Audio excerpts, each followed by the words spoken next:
Good evening, ladies and gentlemen. My name is Christopher Rich, and I'm running to be your mayor of Portland. A lot of people come up here and they make promises about all their great ideas they have and all the platforms they believe in. But one of the things that people don't even talk about when they're running for mayor is the actual duty of the mayor. The actual duty of the mayor is to exercise a careful supervision over the general affairs of the city. And that's it. It's not about special interests. It's not about, if a union supports you or not, or are you buddies with the developer. That's what the job is, to have a careful supervision over the general affairs of the city. And that's what I fully intend to do. A lot of people don't believe that the mayor has the opportunity to actually hold accountable the people in city council and other offices and bureaus when they can. Actually, Section 2, 403, investigation of offices. The mayor may at any time, with or without notice, investigate in person or through one or more competent persons appointed by the mayor for the purposes, the offices and accounts of any department of the city or of any employee, and the official acts and conducts of any official or employee in the administrative service of the city, and the money, securities, and property belonging to the city in the possession or charge of such department, officer, or employee. So we do have issues. And under that kind of authority, these are some of the issues that I'd like to address. One, I'm going to work against the plans for city council to build a facility to harbor illegal occupants of the city.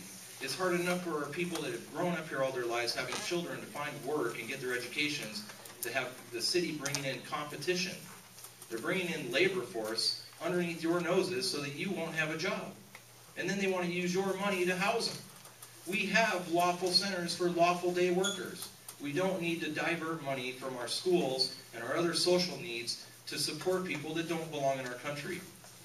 Second, I'm going to hold police officers accountable. Sure, we fund the police, we give them more money, and then we just let them go do whatever they want. And nobody's holding them accountable. They're shooting our fellow citizens that are unarmed. Think about that.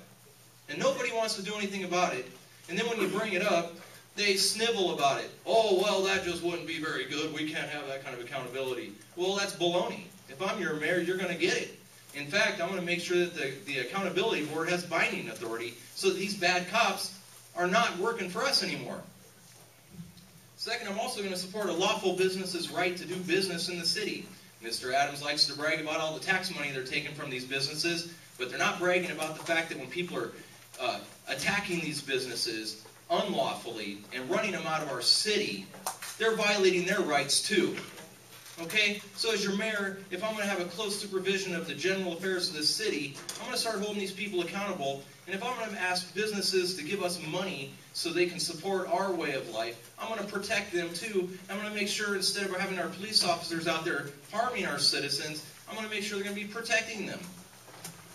Another issue that I'm very keen to right now is I also want to make sure that we send more money to our organizations that help battered men and women and homeless families. It's just absurd that we have these people who used to be hard-working, productive members of our society going through rough times, and nobody's there to help them.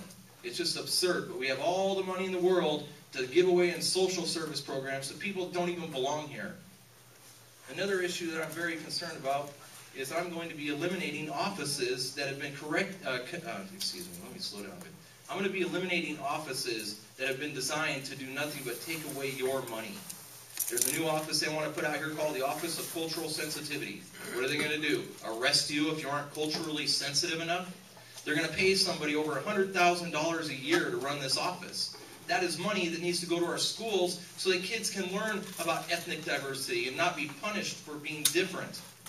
And another issue that I think is very important is I want to make laws and I want to hold people accountable to ban the use of psychoactive drugs in our schools.